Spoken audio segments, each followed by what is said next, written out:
Buenas noches para todos. Es un verdadero gusto estar nuevamente con ustedes en el día de hoy y para mí un placer compartir con este gran panel de compañeros y de amigos en los cuales estaremos hablando hoy de un tema que se vuelve cada vez más relevante en el manejo de nuestros pacientes con insuficiencia cardíaca. Y se ha vuelto tan relevante por el impacto que tiene a nivel de la morbilidad y mortalidad. Así que esta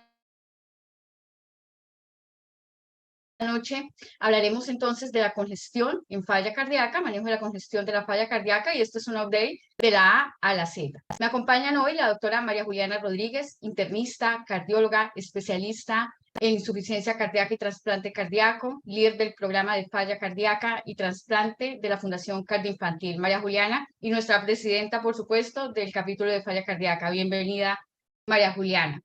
Nos acompaña también como panelista el doctor Álvaro Herrera. El doctor Álvaro Herrera es internista, cardiólogo, especialista en falla cardíaca y trasplante cardíaco de la clínica Imbanaco y docente de cardiología de la Universidad del Valle. Alvarito, un gusto poder compartir esta noche. Hola, buenas noches a todos. Como Gracias. panelista,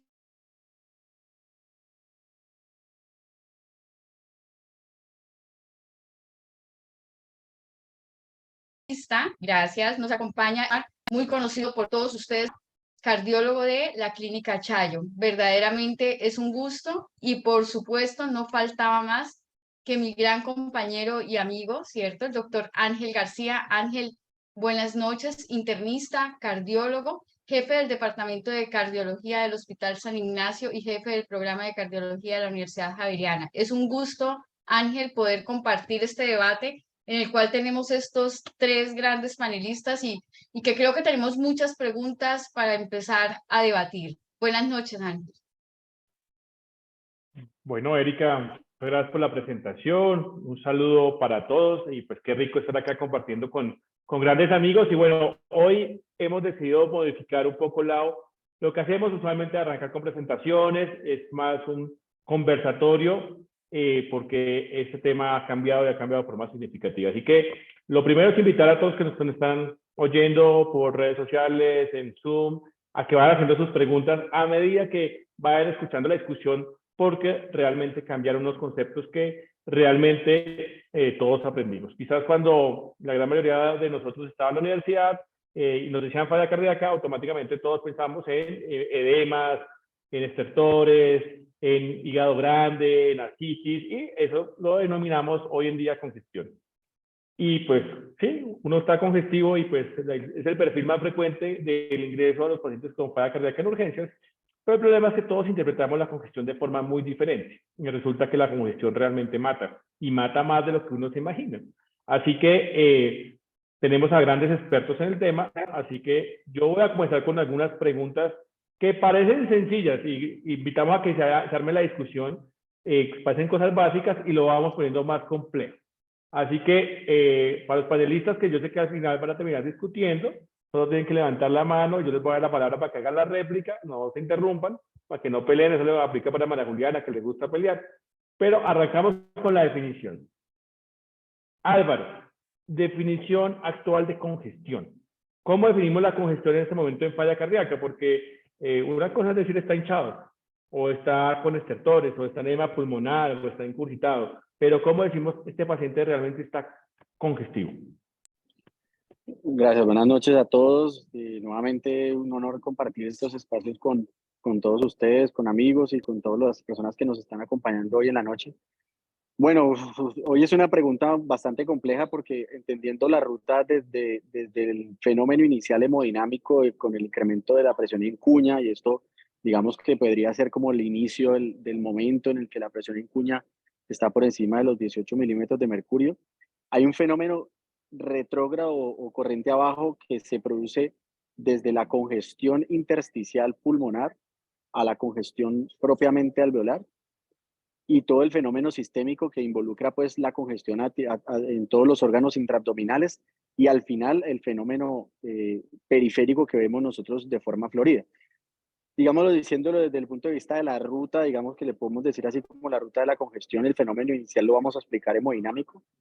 pero que ese fenómeno hemodinámico de solamente la presión en cuña es la manifestación del insulto que tenemos desde el punto de vista cardiovascular. O sea, que lo podríamos iniciar la definición desde este punto, y luego los fenómenos clínicos que se traducen o que son explicados de los fenómenos fisiopatológicos sistémico y pulmonares, que esos son, digamos, uno de las grandes variaciones de este consenso o que se hizo de consejos de falla cardíaca aguda, que cambia un poco los paradigmas de los cuadrantes de Stevenson a definir la congestión como un fenómeno sistémico pulmonar para ampliar el espectro desde el punto de vista hemodinámico, como lo mencioné, de la presión venosa central, de la presión en cuña, los fenómenos moleculares o bioquímicos que están sucediendo más allá del BNP, como la elevación del CA-125 y la alteración de la función bioquímica renal, y los fenómenos hemodinámicos que los hemos ido entendiendo con la fisiología vascular de lo que hemos aprendido en Vexus, de cómo se modifica el flujo venoso a nivel intraabdominal, a nivel portal, a nivel renal, que son la manifestación previa a todo el conjunto de síntomas de congestión periférica que hemos visto, como lo definiste al inicio del edema. Ok, aquí se va a comenzar a enredar porque ya comenzaron a saltarte tus propios compañeros, tus propios amigos. Me encanta. Me Yo encanta. quisiera, Ángel, antes de continuar y con todo lo que nos ha dicho Alvarito, si nos tuvieras que resumir 3 características básicas en la definición, entonces, de congestión para que nos quede totalmente claro a todos, ¿cierto? ¿Cómo lo dirías? ¿O qué 3 características claves tendría? Yo creo que lo primero es un fenómeno de elevación de las presiones intracavitarias, que es el fenómeno del insulto. El segundo, una alteración un fenómeno hidrostático que produce pues la transmisión de esta presión a los pulmones, que nos va el fenómeno de congestión pulmonar. Y el tercero, la alteración que es fundamental del flujo venoso intraabdominal, que es el que nos lleva a la congestión periférica. Ok, y si yo no tengo tan claro eso, yo pienso en los residentes. Mañana cuando pase revista, también de este seminario, y yo les pregunté de congestión, ¿es igual si yo digo que es izquierda, si es derecha, se comporta igual, la cuña sigue siendo el mismo concepto? Si yo tengo una insuficiencia tricuspidea severa, por ejemplo, y pongo un catéter central, y entonces digo que la presión venosa está elevada, así nomás, o sea, ¿cómo se maneja eso en el día a día para que los residentes que nos están escuchando y los pelos puedan dar la respuesta mañana en la revista? Porque, claro, va a decirlo, el doctor Álvaro nos dijo esto, pero ¿y qué pasa acá? Antes de las Bueno, preguntas, sigue para Julián y luego sigue Osmar. Esta era una introducción. bueno. Estás poniendo ya la candela y todo el fuego en el asador. Esto es una secuencia de eventos, ¿no? Estamos pensando que clásicamente se vivió la falla cardíaca sistólica, luego diastólica, luego la semiología izquierda y derecha. Desde el punto de vista práctico, para enseñarlo, es muy parecido para localizarlo. Lo que se ha tratado de resumir es que todo el fenómeno de congestión sistémico pulmonar, que es el concepto grande que tenemos que buscar, cuando pensamos en pulmonar, es la presencia de estertores, la presencia de radiografías, ¿verdad? Y el sistémico, todo lo que es ascitis, edema de miembros inferiores. O sea, digamos que desde el punto de vista semiológico sigue siendo muy parecido, sin embargo que este es el mismo fenómeno, pero tiene diferentes órganos diana. Así como es en la hipertensión, como es en la diabetes, la congestión de órganos diana, que es en el pulmón, en el hígado, en el riñón y a nivel peritoneal, en la pleura, en el pericardio, etcétera. Todo hace parte de la misma enfermedad con diferentes manifestaciones orgánicas. Entonces, digamos que yo insistiría en la definición de que esta es la misma enfermedad y que la manifestación es de acuerdo al órgano diana que puede estar, digamos, congestionado. Con respecto al entendimiento de lo que está pasando desde el punto de vista fisiológico, lo que se ha aprendido de la ultrasonografía es que los fenómenos vasculares son fenómenos que podrían ser en algunos pacientes tardíos. Esto lo hemos visto en ecocardiografía de estrés, en estrés diastólico, cómo en el ejercicio se produce un fenómeno de congestión pulmonar en los pacientes simplemente que tienen PEF o falla cardíaca con función sistólica preservada, y que eso es una fisiología de congestión que se produce durante la actividad física. Y en el abdomen, pues como vemos que los flujos empiezan a cambiar digamos, pulsatilidad habitual, empiezan a formarse flujos laminares o a cambiar el comportamiento, y esto ya creo que ha tenido evidencia. Pusiste un ejemplo muy importante que es la insuficiencia tricuspidea.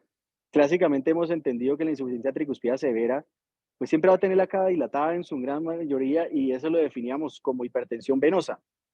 el entendimiento del Vexus nos hizo aprender que esta variable puede estar exactamente igual, pero cuando el flujo portal o el flujo renal vuelve a ser fisiológicamente normal, o sea, se preserva la fisiología laminar de la protección capilar, es cuando el paciente ya recuperó o se liberó de la congestión. O sea que el flujo venoso en el Doppler es el que nos está diciendo lo que está pasando a nivel de la congestión sistémica.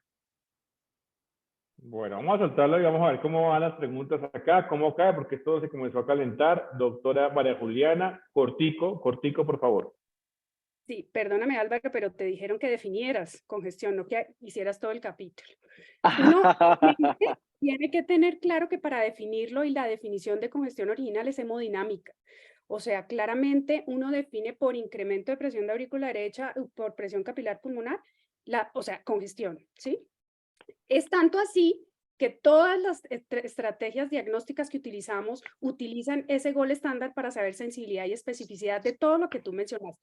Pero la definición de congestión sí es hemodinámica, porque precisamente todos esos estudios con los cuales nosotros diagnosticamos con mayor sensibilidad o menor sensibilidad, se hacen con base a mediciones hemodinámicas. Entonces, si a mí me tienen que preguntar los fellows, ¿cómo es el diagnóstico de congestión?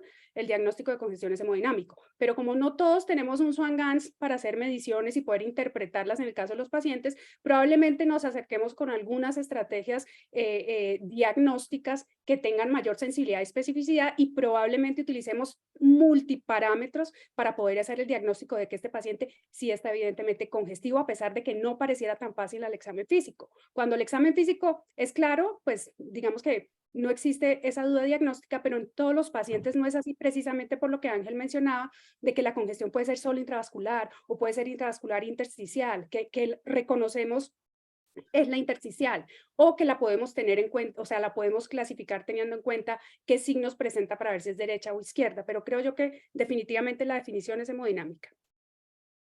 Osmar, salve usted la patria. No, no estoy de acuerdo con que sea solo hemodinámica porque pienso, o sea, pero no lo hago con ánimo de generar controversia, sino porque pienso que cuando uno mira el consenso de Mullens y las publicaciones, pues lo que menos hablan es de la hemodinámica, hablan más es como de un constructo en donde la clínica sigue predominando, o sea, esa definición de Line Warner Stevenson tiene que ser clínica, por eso los cardiólogos de falla cardíaca siempre vamos a ser clínicos porque la semiología la vamos a usar y ahí está la definición no ha cambiado. Dice signos y síntomas congestivos que se dan por la yugular aumentada, hepatomegalia, etc., lo que ya conocemos. Pero suman los multiparámetros donde nos ponen que tienen que haber biomarcadores, donde están los péptidos que ya los conocemos. Empezó a surgir el CA125 como un marcador importante, el ST2 y las imágenes que son muy importantes.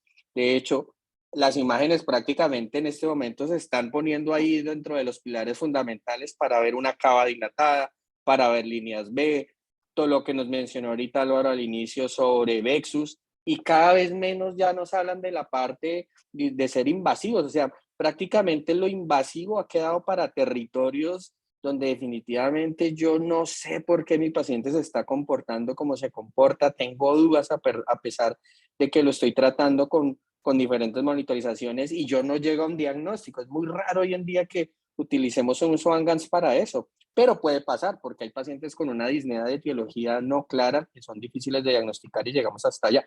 Pero a lo que veo es que finalmente el constructo sigue teniendo como pilar la semiología, pero se está apoyando de biomarcadores e imágenes para poder definirla. No es tan fácil. De hecho, si miramos esa pirámide del consenso de Mullens, es como podríamos saber si está normovolémico, congestivo o no, y van sumando caminata de 6 minutos, péptidos, eco, líneas B, cava, etc. Y finalmente uno se da cuenta que para definir congestión no necesita un parámetro, sino varios. Ok, acá se comenzó a enredar un poquito porque estamos con muchos conceptos y no estamos entregando un mensaje. Así que los invito a los tres a que entreguemos un mensaje. Yo les ayudo con una primera parte de la definición, que es la congestión representa un fenómeno.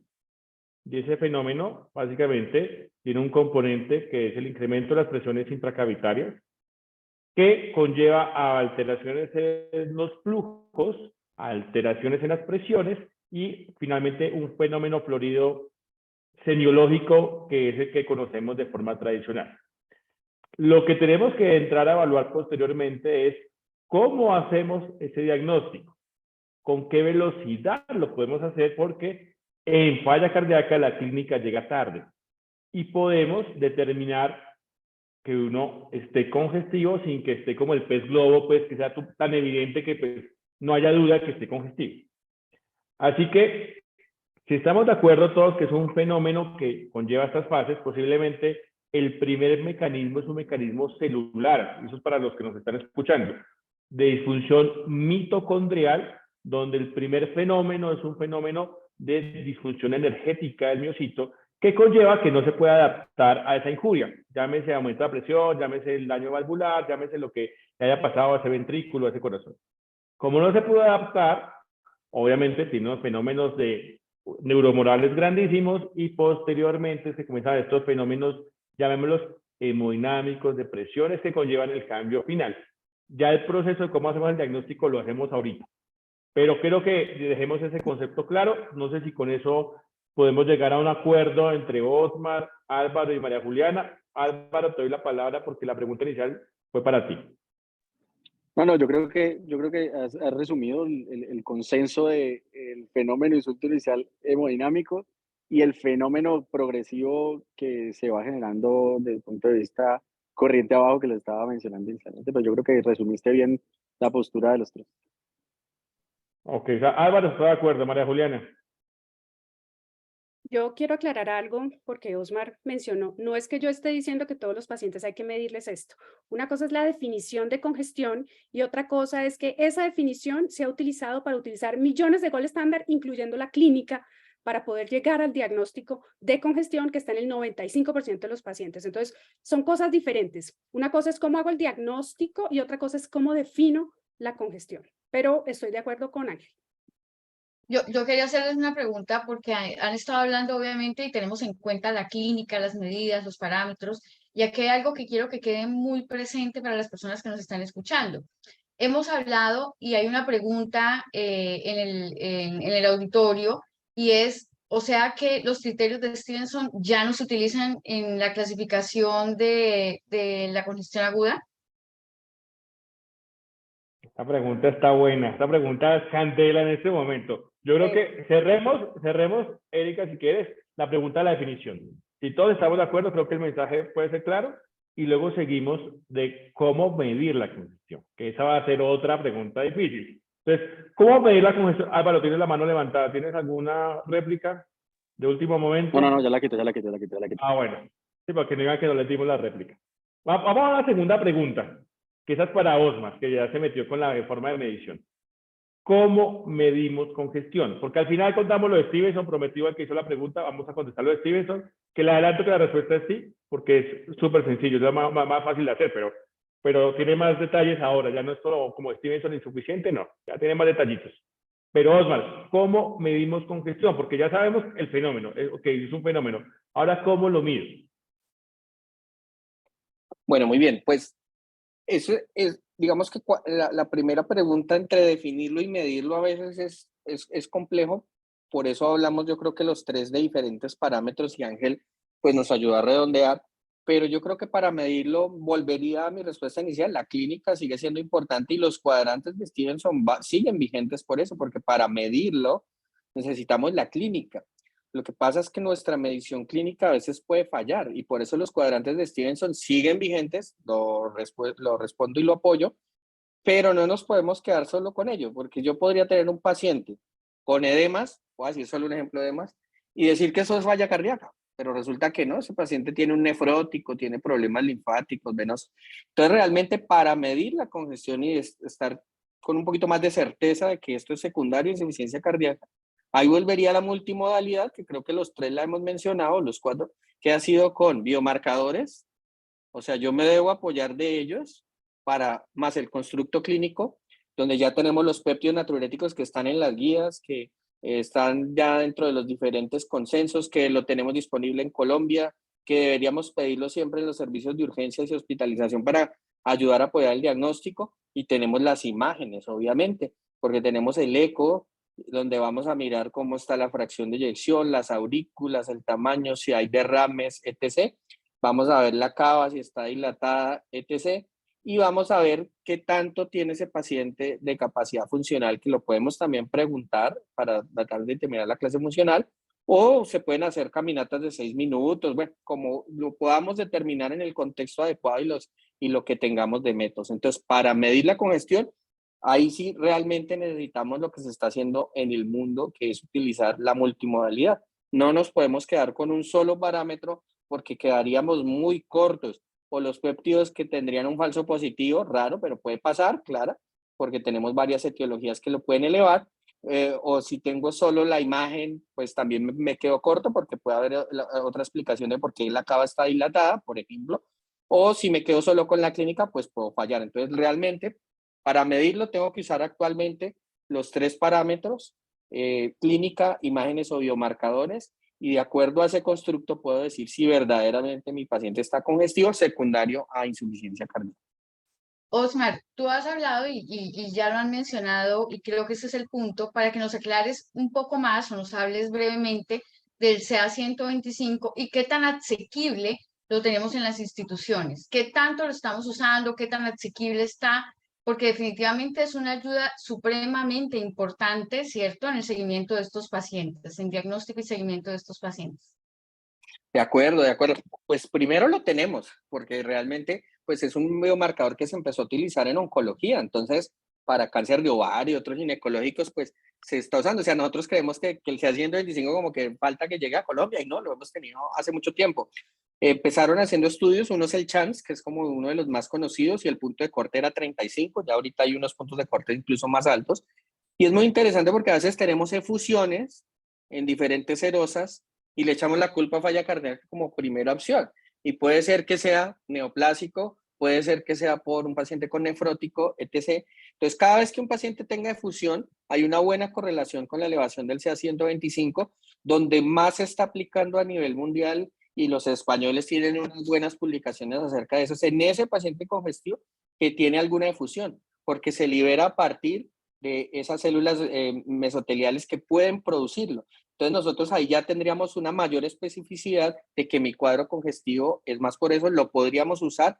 Ya hay varios grupos que lo están usando y nos apoya ciertamente el diagnóstico de insuficiencia cardíaca. Bueno, yo voy a hacer una pregunta, voy a adelantar acá una preguntita como para que se ponga un poquito candela el asunto. Y es, yo estoy de acuerdo que hay muchos métodos para medir, para cuantificar, para decir que uno está congestivo. Pero acá tenemos médicos que están ubicados en diferentes instituciones. Hay médicos que están en los consultorios, hay médicos que están en servicios de urgencias de baja complejidad y otros tienen a el doctor Álvaro, la doctora María Juliana al lado. Y tienen todo el mundo feliz al lado apoyando. Tú estás diciendo que si yo llego con un paciente con una clínica de falla cardíaca, edema en miembros inferiores y un péptido elevado, ¿tendría que hacer más cosas en términos de la multimodalidad o con eso podría ser suficiente para iniciar el enfoque? O sea, ¿a todos los pacientes tengo que entrar a hacerles todas las cosas? ¿O en qué paciente realmente arranco y le pido un CA 125? O quizás le hago un Vexus, o quizás le hago una ecografía al lado de la cama del paciente si no tiene pues un servicio de cardiología al lado, o si su ecocardiograma no está de forma inmediata. ¿Cómo darles ese mensaje a las personas que de pronto no tienen todo completo, Osmar? Respondo brevemente. Entonces, lo dijo Ángel muy bien. Si yo ya tengo clínica y péptido, ya cumplí la definición universal. Ya tengo clínica, tengo péptidos, ya puedo decir este paciente falla cardíaca, ya puedo iniciar diuréticos y el tratamiento, ya no necesito nada más. El problema son los grises, donde tengo gris en la clínica no me queda tan claro por qué este paciente tiene disnea. El péptido de pronto me dio en un punto de corte para rulín que no es el adecuado. Por ejemplo, un paciente de 55 años y tiene un NT-proBNP de 800, quedó ahí, gris. Y de pronto yo lo estudié, le hice una simple radiografía y le veo una difusión. Pues bueno, si la clínica no estaba tan clara, el péptido me dio en el límite, pues ese paciente yo digo, venga, hagámosle, complementémosle con algo más. Miremos cómo está la cava, miremos si tiene líneas B adicional en el eco, un CA 125, a ver si de verdad ese derrame se asocia también con congestión. Yo creo que cuando nos dan en las zonas grises es cuando nos apoyamos en la multimodalidad, porque de resto ya el diagnóstico estaría y ya podría iniciar tratamiento. Ok, Alvarito. Yo creo que hay dos elementos que es importante los biomarcadores. A mí personalmente la práctica clínica me sirve muchísimo. Lo que está diciendo Osmar es, el paciente ya tiene la definición universal, yo actúo rápidamente para poder liberar al paciente de la congestión y llevarlo. Pero en el escenario donde los biomarcadores están superpuestos, donde el riñón no está fallando, donde el paciente tiene enfermedad pulmonar y tiene estertores que nos hacen confundir, ahí es donde los biomarcadores nos pueden ayudar a orientarnos y la imagen. Entonces nos da un punto de apoyo. Yo creo que los biomarcadores y en la experiencia que se ha ido trazando en el uso, por ejemplo, del CA125, creo que esa finura en el tratamiento también se ha quedado corto. Nos ha servido mucho para poder definir cuándo bajarle la dosis del diurético, cuándo se sube la creatinina y no es por hipervolemia, no es por congestión, sino por hipovolemia. Entonces, ya va migrando el beneficio a no solamente definir la congestión, sino cuando el paciente está euvolémico o cuando está hipovolémico.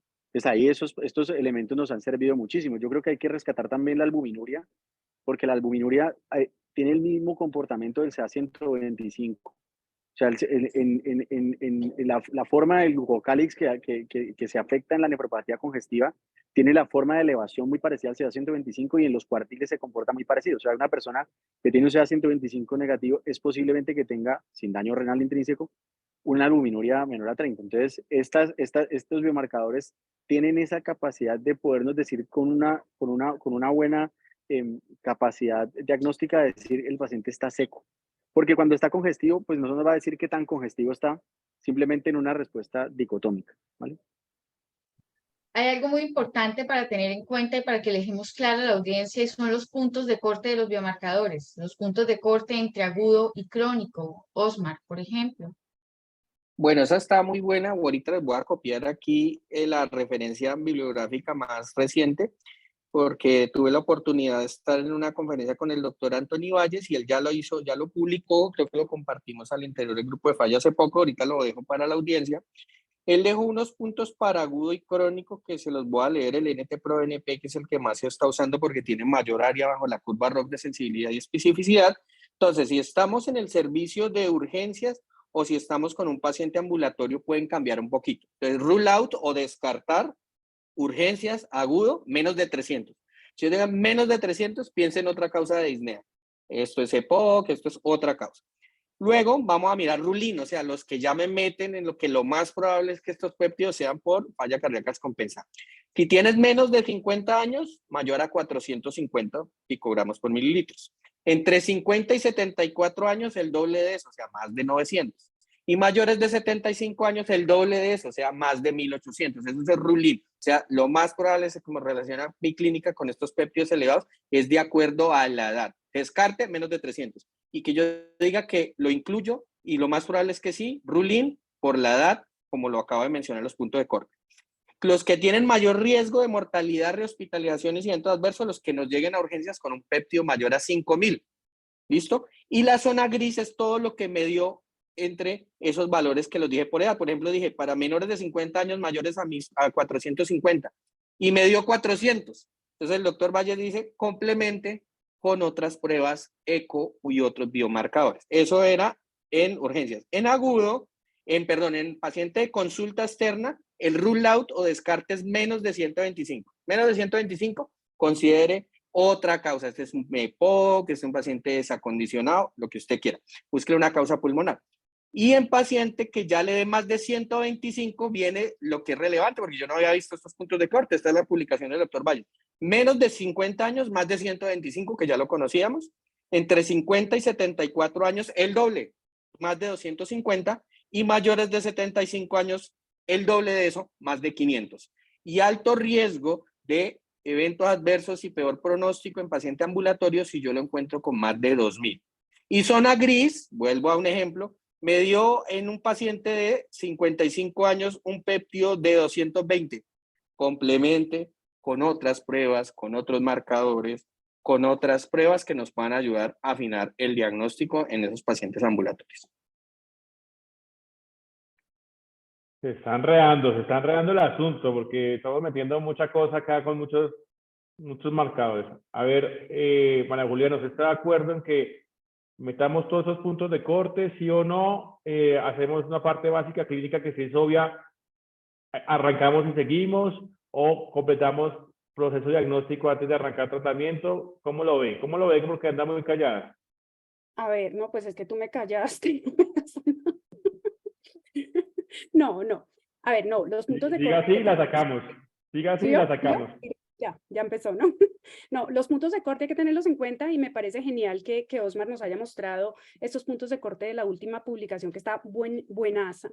¿Por qué? Porque es que acuérdense que el péptido natriurético en sus dos formas activa o no inactiva, o no activa, perdón, tiene muy buen valor predictivo negativo. Entonces, precisamente hay que tener algunos cortes, ¿sí?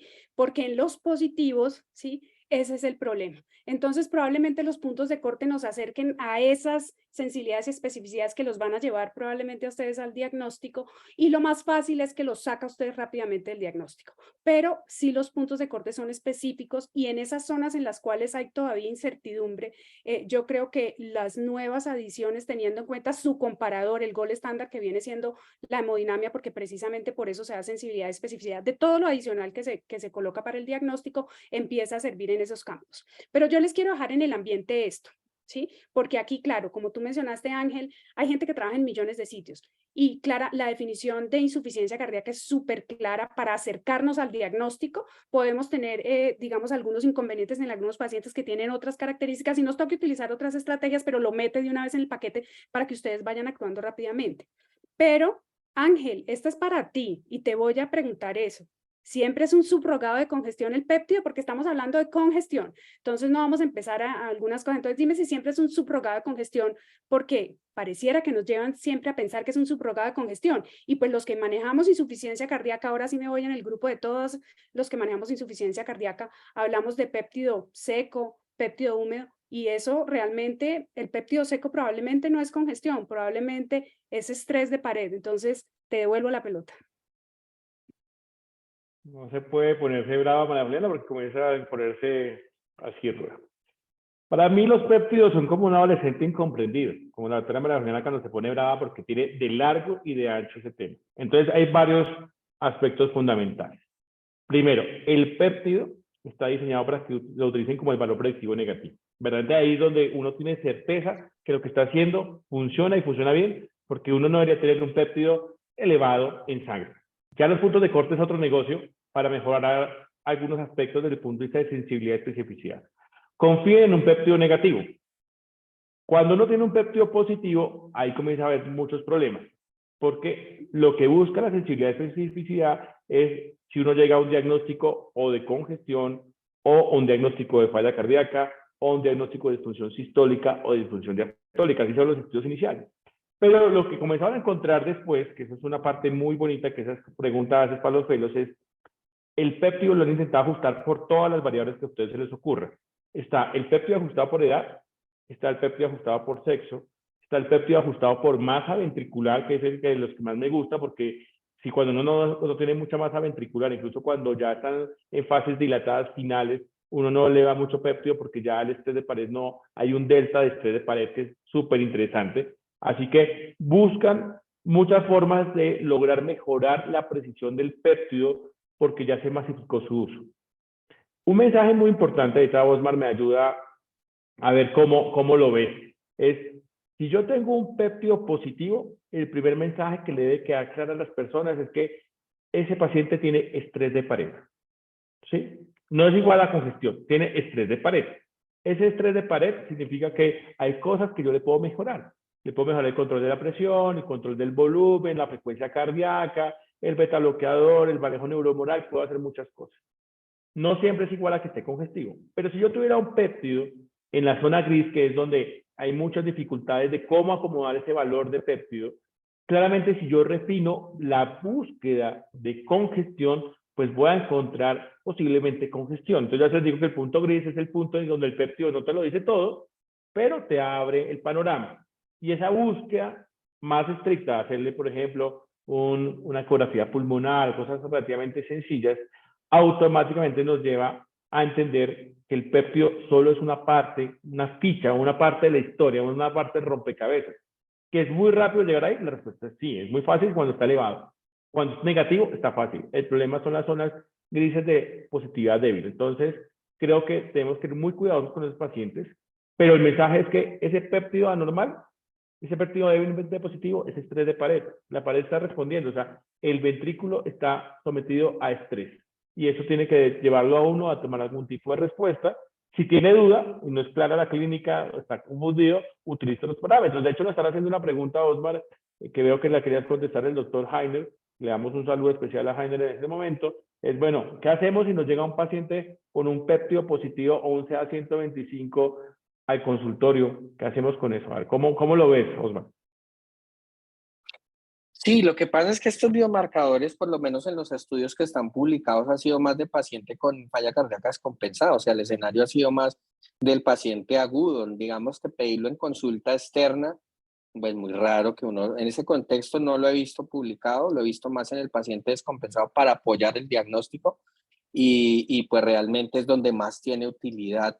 No he visto publicación de ambulatorio, pero si uno lo encontrara positivo, pues obviamente lo que tiene es que optimizar las estrategias de descongestión, porque muchos de estos pacientes lo pueden tener elevado porque tienen un derrame pleural significativo, lo cual probablemente no te mejore con diuréticos. Entonces ahí no vale la pena que yo digo, sí, le voy a aumentar los diuréticos, va a ser una parte más, pero probablemente toque hacerle toracentesis evacuatoria o alguna otro procedimiento que me permita mejorar ese paciente. Entonces, ahí ya es como correlacionar el biomarcador con la clínica. El biomarcador aislado solo perdería la confianza y en el ambulatorio no tiene estudios como si los péptidos, que sí ya tiene unos puntos de corte. Lo que tú dices, Ángel, es muy cierto, porque es que está la corriente de que todos lo guiamos por péptidos y nos vamos a tener pacientes obesos, la FEBI preservada que siempre nos da líos y en ese fenotipo obeso. Entonces, habrá esas zonas grises que nos hacen, uno, ajustarlo de acuerdo al índice de masa. En esa bibliografía la puse en el chat, hay una forma interesante de ajustarlo por índice de masa, y otro, pues mirar otras formas. De hecho, si ustedes ven, hay un algoritmo que es bien complejo, que es el del consenso de FEBI preservada, y ustedes ven que antes decíamos, no, la FEBI preservada es del internista nomás, porque como que solo manejamos la reducida, y ahora cuando uno mira ese algoritmo es bien complejo, y termina uno diciendo, oiga, toca hacer eco estrés diastólico, ahí sí me tocó llevarlo a cateterismo. A veces el cateterismo no funciona solo porque toca hacerle cateterismo con ejercicio, porque el paciente hace síntomas y eleva sus hallazgos con ejercicio. Entonces son más complejos esas zonas grises. Yo lo que vería es que siempre no abandonar la clínica, más el biomarcador y el contexto me va dando todo el camino a seguir. Perfecto, yo creo que es una buena conclusión. Creo que en eso estamos todos de acuerdo. Piense que está haciendo falla cardíaca y pronto se le está pasando un poquito la clínica.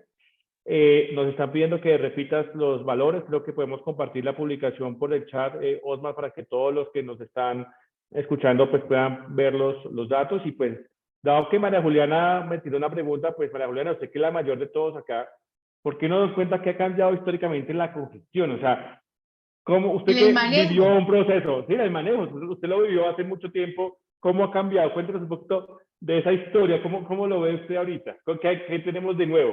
Cuéntame un poquito más de eso. No, ese fue un golpe bajo, pero no. Ángel fue mi profesor, pero bueno. Entonces, no, sí, yo no manejaba los tubos, Ángel, yo no colocaba los tubos, estos subcutáneos para el drenaje. No, tranquilo, no te preocupes. ¿Qué ha cambiado? Miren, lo más importante a mí me parece que ha cambiado es que nos dimos cuenta que tenemos que medir el resultado de lo que hacemos, ¿sí? Y fíjense que hace unos 3 años, como dice Osmar, empezaron las publicaciones del doctor Mullens y él mandó un consenso de manejo de congestión, si ustedes se dieron cuenta, y la parte de pseudoempeoramiento renal, pero nadie sabía que el hecho de medir la respuesta al manejo no se había probado, y eso lo probaron ahorita con un estudio que se llama el ENAD Heart Failure, que fue publicado después del Congreso Europeo, en el cual ellos decían definitivamente medir la respuesta con natriuresis para yo poder hacer el cambio de lo que estoy haciendo con este paciente de manera temprana es importantísimo, porque de esa manera manejo mucho más activamente la congestión, disminuyo rápidamente esa variable como congestión y mejoro cualquier otra cosa en insuficiencia cardíaca. ¿Y qué es lo más importante en el contexto agudo de esos pacientes? ¿Qué es lo único que ha cambiado el pronóstico de los pacientes con un episodio de empeoramiento o aquellos pacientes que llegan con falla cardíaca de nuevo, que podamos iniciar la terapia? O sea que mucho más rápido, si yo manejo la congestión, puedo iniciar la terapia. Entonces, en primer lugar, ¿qué cambió? Cómo yo mido la respuesta a lo que yo estoy haciendo con gestión, ¿cierto? Lo otro que cambió, Ángel, es que cambió cómo nosotros estamos manejando la congestión, ¿sí? Entonces, fíjense que yo ahí sí, y yo sé que tú también te acuerdas, Ángel, porque hacíamos turnos juntos, Ángel, acuérdate. Entonces, era aquel paciente... No hicimos ningún turno juntos, era la profesora. Aquel paciente que estaba en urgencias, que le empezaban un manejo y lo veían hasta el día siguiente, probablemente se hacía el diagnóstico, ¿sí? Pero se le empezaba el manejo y eran esos pacientes que quedaban como relegados de pronto un poco en el turno y al día siguiente se miraba cómo iba ese paciente. Y obviamente en el contexto de mirar respuesta también ha cambiado el tiempo en el que miramos esa respuesta y la terapia. Probablemente la dosis que utilizábamos no era la correcta, estábamos manejando mal la congestión porque nos estaba dando un poco de angustia utilizar dosis más elevadas de diurético. Y no solo eso, que definitivamente la congestión ya no se maneja como monoterapia. Yo creo que también ha cambiado el manejo de la congestión y ahora utilizamos combo diurético, un combo diferente. Probablemente nosotros estemos más hacia utilizar de pronto tiacidas, ¿sí? Y ahí uno va a mirar algunos resultados del clorótico específicamente en variables de congestión, no en otras variables. Y probablemente de pronto nos animemos nosotros dentro del capítulo de falla cardíaca a hacer un multicéntrico para mirar acetazolamida oral, porque ya sabemos que el Adbor fue endovenosa, pero fíjense ustedes que lo más importante es que cuando uno habla de congestión, a lo que Mullens se refería con el manejo inicial para yo poder iniciar tempranamente la terapia modificadora, es eso, que en los primeros 3 días yo utilice combo diurético y probablemente después yo ya puedo mirar qué hago porque el paciente ya debe haber respondido si yo estoy mirando si yo miré durante las primeras 24 horas la respuesta a lo que yo estaba haciendo e hice los cambios adecuados. Creo yo que eso es como lo más grande. También cambió y eso sí es una controversia. O sea, lo que voy a decir, quiero que levanten todos la mano. Probablemente el que nos estamos dando cuenta, o no, voy a hacerles la pregunta mejor. Ángel, los inhibidores SGLT2, ¿qué papel juegan en la congestión? ¿Realmente son diuréticos o simplemente cambian volumen intravascular intersticial y hacen más fácil que los diuréticos actúen? O sea que podemos empezarlos de una vez. ¿Qué nos mostró el DAPA Resist? Y aquí voy a tentar a Osmar también. Cuéntenme ustedes eso, les dejo ahí esa pregunta. Paréntesis, ahí compartí pantalla de lo que me pidieron para que lo puedan copiar los valores a los asistentes. Bueno, hay muchas preguntas y doctora María Juliana quiere entrar en unos detalles más específicos. Mensajes, vamos despacio, Erika y yo, que somos más jóvenes que María Juliana, cuando nuestros profesores, como María Juliana, y es un mensaje de lo que pasa ahorita realmente en los servicios de urgencias. Pasa la revista, 7, 8 de la mañana, ven un paciente congestivo, dicen hay que ponerle diurético, y lo primero que van a hacer usualmente es ponerle furosemida, que es lo que tenemos acá en Colombia, en todos los hospitales en general. Y le ponen diurético a una dosis que depende de la edad de las personas y depende del conocimiento. Hay dosis que son famosas por tradición oral, que son 10 cada 6, 10 cada 8, 20 cada 8. Eso es lo que se hace y dejan al paciente hasta el otro día y al otro día pasaba nuevamente la revista y la revista ya veía cómo había orinado y cómo hacían las personas. Digamos que en general eso es lo que hace la gran mayoría de los servicios de urgencias del país. Esta es la realidad actual. Es cuando uno ve qué está pasando. Erika, ¿eso sigue siendo así? ¿Cómo lo ves tú en Barranquilla? ¿Te parece que eso ha cambiado, no ha cambiado? Antes de entrar en detalles de los ISGLT2 que estábamos con esa pregunta de María Juliana, ¿eso es lo que está pasando? ¿Sí lo ves así? ¿No es diferente de ciudad a ciudad? ¿O tú crees que realmente ya hubo un cambio real en lo que tenemos que hacer con diuréticos? Pues definitivamente, Ángel, tú lo has dicho y es la parte en la que se está manejando claramente los diuréticos en la congestión. Creo que teniendo en cuenta la evidencia que hemos visto que viene saliendo, sobre todo tan fuerte este año, y justamente en lo que se basa este webinar y esta discusión de hoy, definitivamente sí deben actualizarse consensos, sí deben actualizarse las formas en que estamos tratando a los pacientes. A veces se crea un poco de resistencia, ¿cierto? A veces por la parte del desconocimiento, pero creo que esta es la función que debemos hacer porque sí debemos empezar con las nuevas terapias y justamente es el punto en el que María Juliana empezó a hacer la pregunta, ¿cierto? Y sé que va de pronto más orientada hacia allá.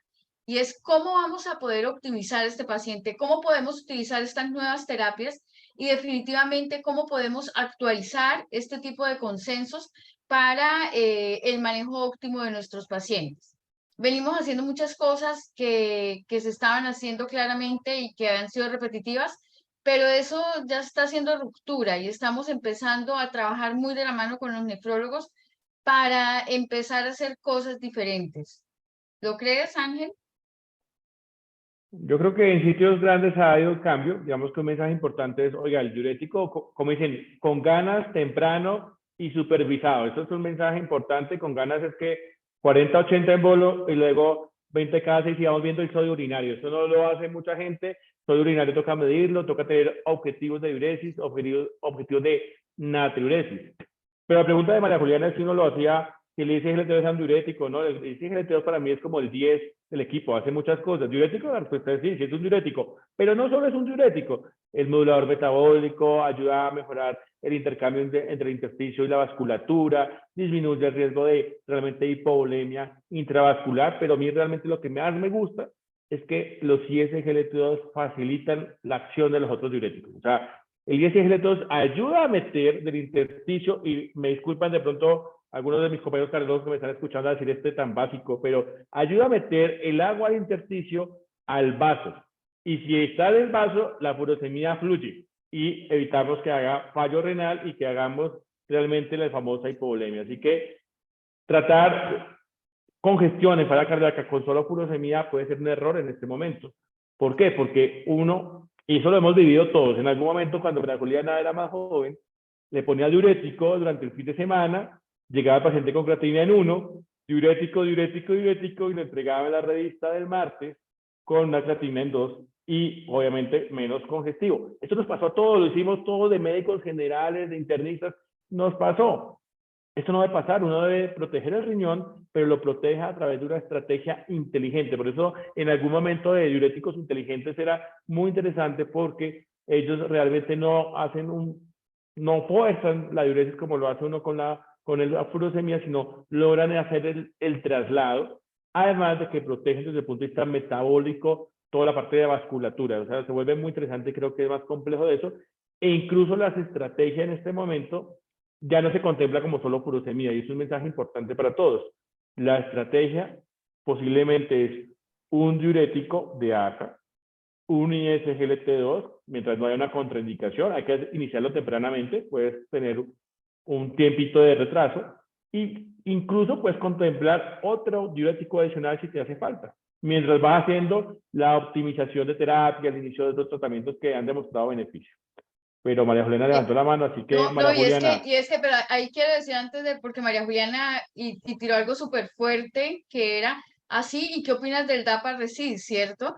Y justamente era para decir lo que tú estás diciendo, que no es un diurético, no fue superior, ¿cierto? Pero tú lo acabas de explicar, es un coayudante de la forma que lo podemos hacer tempranamente. No fue superior, así de sencillo. Entonces no es o no lo podemos actuar como un diurético propiamente dicho. Ahora sí, María Ju. A mí me encanta lo que dijeron los dos, porque realmente es eso. Yo no es que pienso que lo bueno que mostró el DAPA-RECIST, aquí ya metiéndonos en esta parte de congestión, porque el estudio se hizo específicamente para eso, fue comparado con una estrategia diurética ya probada que probaba respuesta, o sea, que te probaba una natriuresis mayor a 70, que te probaba un volumen urinario de 100 a 150 horas, o sea, que te lo probaba claramente, y se vio que no era superior, pero se vio, ¿sí?, que también disminuían volumen, también disminuían peso y no era superior, o sea, era igual.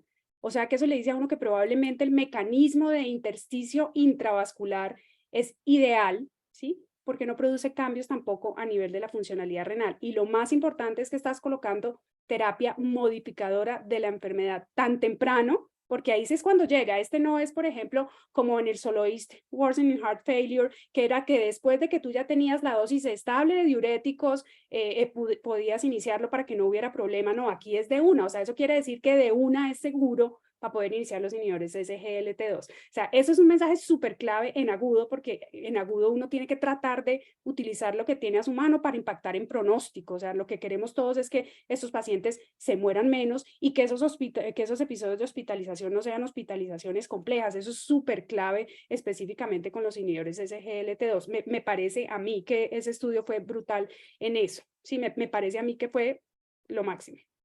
Juli, hay una pregunta para que quede totalmente claro y es algo que hacemos en la práctica clínica y es el bloqueo tubular renal secuencial.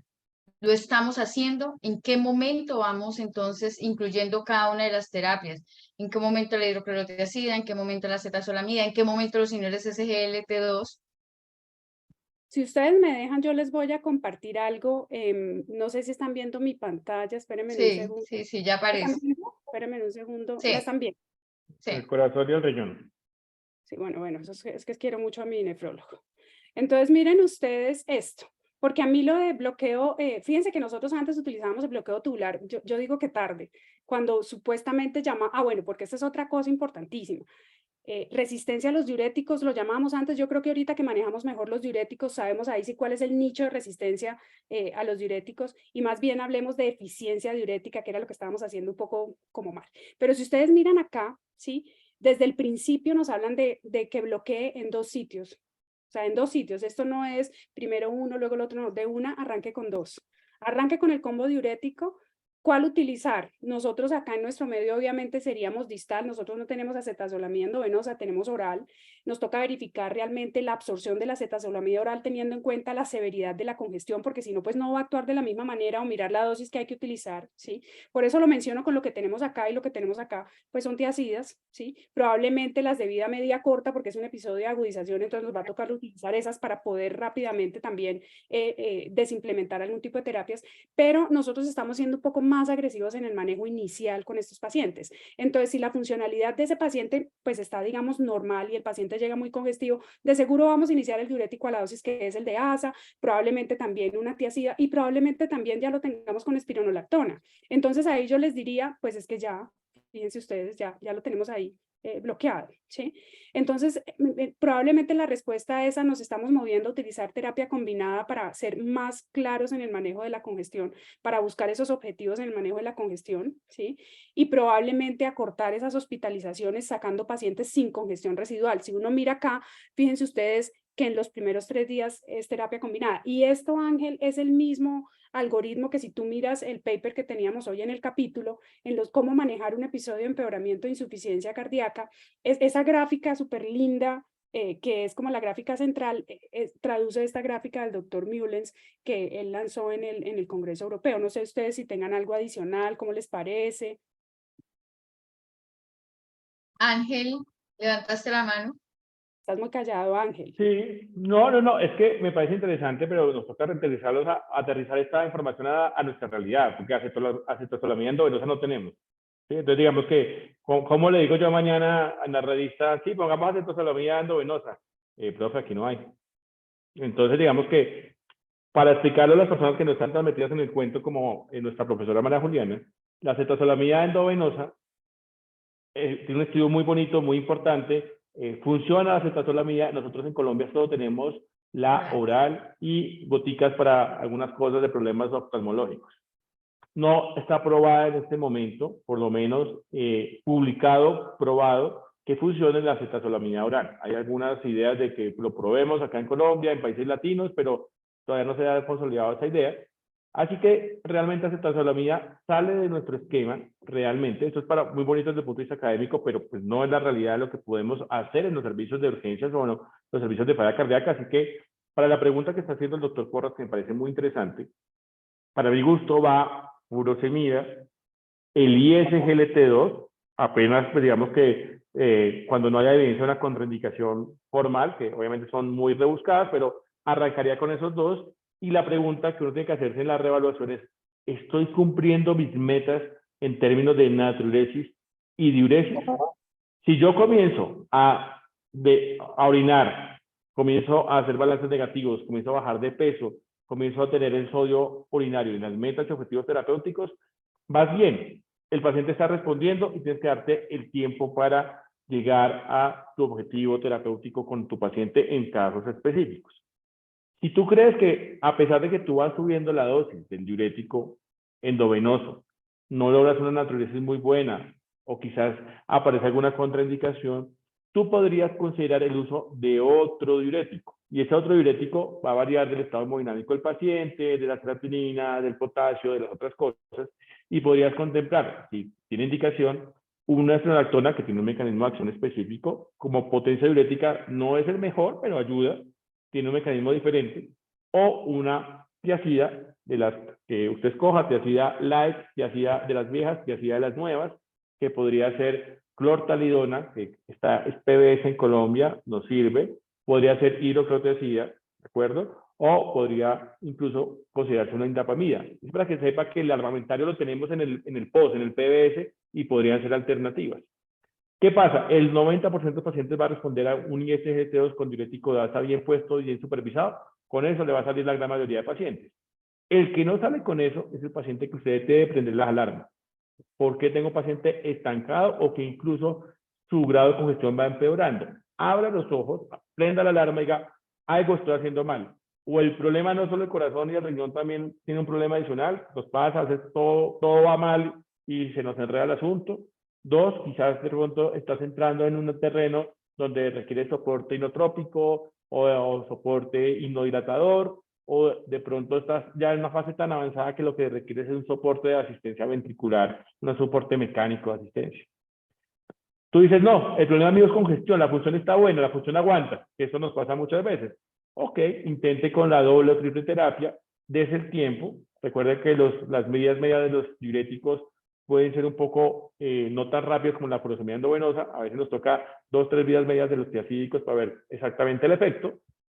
Si no funciona, uno dice, ok, estoy ante un escenario de una congestión refractaria, y entonces yo me ayudo a saber si estoy poniendo bien el diurético, hago todo el ejercicio, y incluso en ese momento, yo siempre digo, llame a un amigo porque a veces tenemos que llamar a los nefrólogos que nos ayuden con otras estrategias, infusiones de furosemida, bueno, cosas un poco más agresivas, pero ya se sale un escenario ya de unos pacientes muy particulares que incluso pueden terminar en diálisis digamos, con un diagnóstico no renal.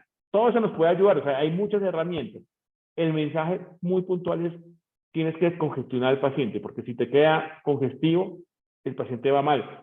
Si lo sacas congestivo, el paciente va mal y va a volver rápido y muy mal. Así que ese es como un abrebocas, María Juliana. No sé qué opinas ya de la versión colombiana de aterrizar estas gráficas bonitas de los europeos a nuestra realidad de lo que tenemos disponible. Yo rápidamente voy a mencionar algo. Es crucial, o sea, y aquí no es que yo no diga que los inhibidores SGLT es de una, no, yo probablemente lo inicie de una, pero sí creo que mirando, por ejemplo, la potencia diurética que uno la mide con porcentaje de fracción excretada de sodio, claramente el ASA, como dices tú, va porque va, claramente uno puede iniciar las infusiones de furosemida, que las dosis de las infusiones de furosemida pueden ser superiores y sabemos que no había diferencia entre bolo y la infusión, pero toca colocar es la cantidad ideal en ese paciente, si es naif o no naif, pero probablemente los diuréticos tiacídicos, los de vida media, les digo yo, que no es la clortalidona, sino la hidroclorotiazida, probablemente nos ayuden mucho más también en esos días, porque por potencia diurética la fracción excretada de sodio es mayor, ¿sí? Digamos que lo quiero dejar en el auditorio es porque específicamente uno tiene que ser muy agresivo inicialmente para la congestión, para manejar la congestión, porque si no la congestión le coge a uno ventaja, ¿sí? Tú mencionas algo súper crucial que era congestión residual, ¿sí? Y hay algo que todos los que manejamos los pacientes en esos episodios de hospitalización de empeoramiento, sabemos que cuando uno empieza a titularlos en ese episodio, probablemente uno tenga algunas alteraciones de la funcionalidad renal, pero les voy a dejar un dato importante. Los que más alteraciones de la funcionalidad renal hacen son los que, a pesar de que nosotros no lo vemos, tienen congestión residual. Y eso nos lo mostró el subanálisis renal del Strong Heart Failure. Pero eso es importante que lo tengamos en cuenta para no pararlo, sino para seguir manejando el paciente como lo debemos manejar y pensar que todavía nos falta. Entonces aquí, Ángel, como de pronto para hacer el cierre, Erika, ya te paso también ahorita el micrófono. ¿Qué estrategias de mirar cómo quito yo los diuréticos, o sea, de titulación hacia abajo los diuréticos después de un episodio de empeoramiento de insuficiencia cardíaca, que el 95% son congestivos, le dejarías a la audiencia para saber, bueno, y ahora, ¿cómo hago? Ya, yo lo veo que va mejor, pero ya lo veo como seco. ¿Qué hago? ¿Cómo le bajo? ¿En qué momento le bajo? Cuéntame, Ángel. Bueno, se nos está acabando el tiempo, querida Erika, mi querida María Juliana, así que esa pregunta está como para una versión 2.0 de este webinar, porque tiene de largo y de ancho. Primero, evaluar la congestión residual, tiene sus detalles, y dos, saber cómo desmonte. Mi versión práctica, para no gastarnos tiempo, es desmonte de lo peor que puso a lo mejor. Quiere decir que de lo que menos evidencia tiene, que no modifica la enfermedad, que no tiene desenlaces importantes y que solo lo hace orinar a uno, y lo va desmontando en el sentido contrario. Me explico, si yo puse una hidroclorotazida, esprolactona, furosemida y un ISGLT2, desmonte primero la hidroclorotazida, luego desmonte posiblemente la furosemida, quédese con la esprolactona y el ISGLT2 que le van a servir para la falla cardíaca, y si toca seguir desmontando, yo me quedaría con el ISGLT2 al final solo, y no hay nada más que hacer, quizás con un diurético flexible o algo, pero quédese con terapia modificadora de enfermedad que cambia desenlaces de mortalidad, de hospitalizaciones, desenlaces duros y calidad de vida de los pacientes. Así que verdaderamente es un reto el retiro, pero el mensaje es descongestionemos. Creo que nos quedan 5 minutos. Les voy a hacer una pregunta a cada una de las que hay en el panel, acá que hay muchas preguntas. Me disculpan, por favor, la audiencia, no alcanzamos a hacerlas todas por el tiempo que tenemos, así que va la primera para Erika. Dice, ¿hay alguna contraindicación de función renal para usar los diuréticos de forma combinada al tiempo en la fase aguda de la congestión? Una respuesta, por favor, muy puntual. Supremamente importante, pero lo que más debemos tener en cuenta es la descongestión que debemos hacer, ¿cierto? El uso del diurético de ASA es fundamental y podemos hacer la combinación con el inhibidor SGLT2 claramente, y lo hemos dejado totalmente claro en la noche, como terapia modificadora de la enfermedad. Entonces, esa elevación de creatinina que tenemos nosotros en nuestros pacientes de forma aguda puede ser simplemente transitoria o puede ser la basal del paciente. No le tengamos miedo a la elevación de la creatinina en el manejo de la congestión. Gracias, María Juliana. Solución hipertónica. ¿Y cómo usarlo? No tenemos tiempo de réplica, María Juliana. Vamos a grano. Solución hipertónica. María Juliana, solución hipertónica y cómo utilizarlo. Bueno, pero ya que me diste el espacio, algo adicional. Realmente no hay una contraindicación por la tasa de filtración glomerular. Tenemos que tener claros los criterios de inclusión para los inhibidores SGLT2, pero miren el clorótico como terapia combinada, porque ellos subieron dosis incluso cuando bajaba la tasa de filtración glomerular. Eso es importante porque hay gente que utiliza mucho también esta combinación. Quería mencionarles algo que me dice el doctor Efraín Gómez, que nos está viendo. Efra, divino, gracias. Él siempre nos enseña muchas cosas. Él está utilizando la acetazolamida oral con muy buenos resultados y va midiendo cómo va la congestión. Bueno, entonces fíjense ustedes que podemos empezar de pronto a generar, qué sé yo, multicéntricos y probemos esto, porque fíjense que definitivamente es muy lógico esto que nos dice el doctor Efraín. Lo que tú me decías, solución salina hipertónica, yo es odios y amores, depende qué tan hipertónica sea. Probablemente cuando nosotros hablamos del 2%, 3% central en algunos episodios específicos de empeoramiento, te diría que sí, pero realmente las otras concentraciones es muy pobre la respuesta, y en este momento manejando mejor la congestión con terapia combinada, yo creo que la solución salina hipertónica queda para un nicho muy pequeño en unos pacientes muy específicos en el contexto hospitalario. Yo creería que ya, por ejemplo, nosotros en la clínica de insuficiencia cardíaca, en el hospital de día, ya la verdad que no estamos utilizando tanta solución salina hipertónica como se utilizaba antes, y la respuesta a esto es que probablemente estamos mejor utilizando las estrategias diuréticas, ¿sí? Probablemente 2 o 3% tengan algunos estudios y alguna razón lógica en la cual la evidencia es débil a favor, pero las otras concentraciones no, y creo que tenemos que manejar mejor la terapia diurética, combo diurético inicial, y mirar con gestión cómo vamos con resultados. Ok, y la última, que es para las dos, lo de solución hipertónica, es básicamente maquillaje. Hice muchas veces con intensivo, eso es maquillaje. Realmente la evidencia ya mató la hipertónica, que nos ayudó mucho en muchos turnos, así que ya no va. Para las dos, arranca Erika, luego María Juliana. ¿Congestión pulmonar es igual a sobrecarga de volumen? ¿Y qué diferencia hay entre la sobrecarga intravascular redistribución intravascular, cómo se miden y si se tratan diferentes. Una bastante retadora, ¿no? Pero por Tiene supuesto, cositas. sí. Bueno, empecemos obviamente con la primera parte, si es exactamente igual o si hablamos de lo mismo cuando hablamos de sobrecarga, de volumen de congestión pulmonar. No es lo mismo, son etiologías que pueden ser diferentes, ¿cierto? Y hay que evaluar adecuadamente esa redistribución que puede estar haciendo. Voy a hacer un paréntesis mientras María Juliana contesta. Este seminario creo que ha servido mucho, han surgido muchísimas preguntas, creo que da para un 2.0 de este webinar con unos casitos. Por favor, los que quieren un 2.0, voten, háganos saber que quieren otro 2.0 y armamos en un par de semanas una versión 2.0 de estos si les parece un tema que es interesante para todos ustedes.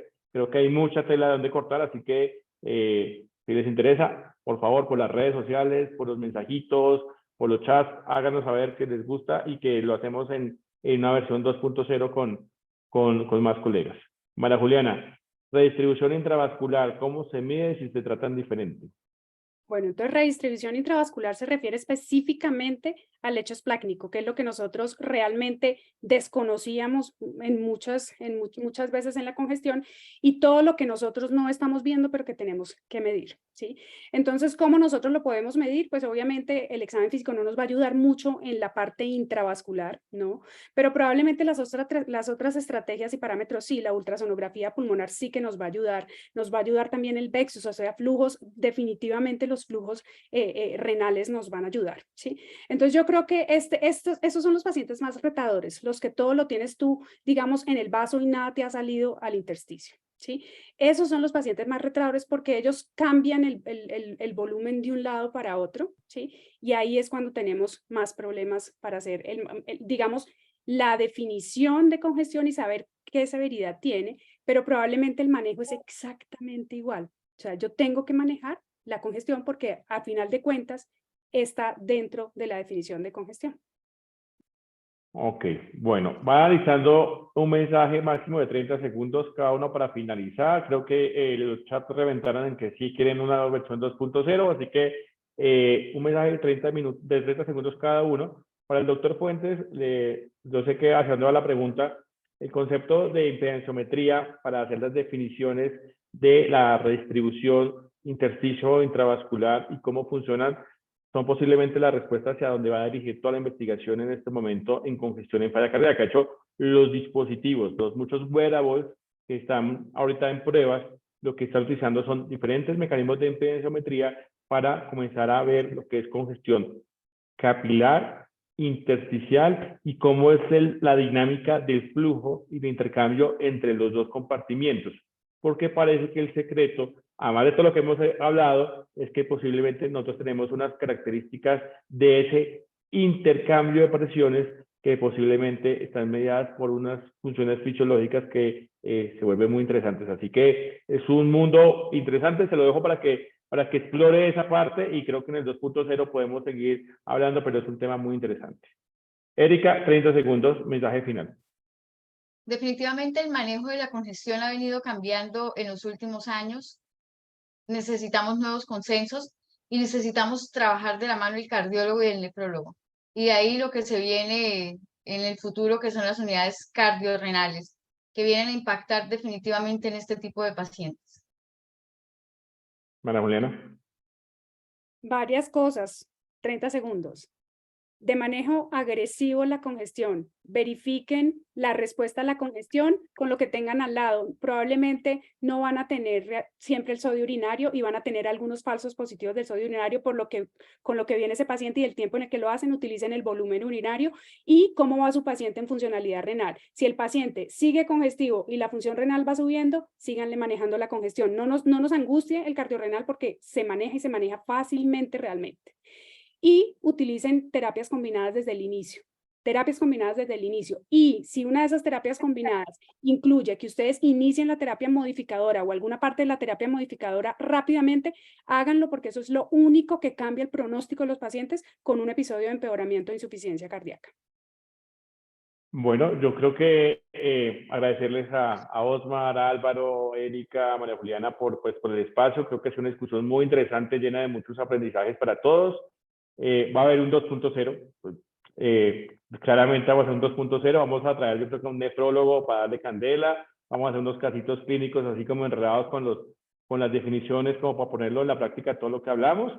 Y lo último, dice que Erika y yo nos vemos más joven que la doctora María Juliana. De acuerdo con ese comentario, muchas gracias y por hoy no es más. Un abrazo para todos, se cuidan, disfruten, Gracias. descansen. Gracias.